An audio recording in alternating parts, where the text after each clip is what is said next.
Kabit ang street light. Saan magpe-payout ang senior? Sa gitna ng karsada? Saan po? Saan mag-aaral ang mga bata? Saan po? Sana po hindi ganyan sa barangay nyo. Ayo. Nasa si Red? Red? Diba? Yan lang. Ganun talaga pare.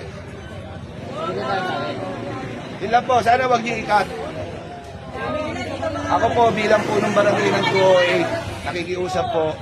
Huwag na lang po sanang gibahin. Mayor, magre-resign na lang po ako bilang barangay chairman.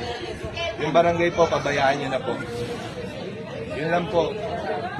Di kung sakali, may tanong ko kung sakali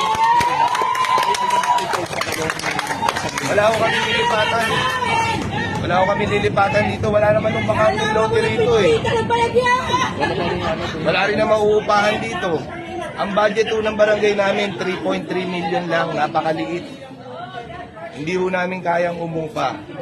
Ang kuryente nga ho namin, napakalaki. So yan ho ang unang mawawala. Pag nabiniba ho yan.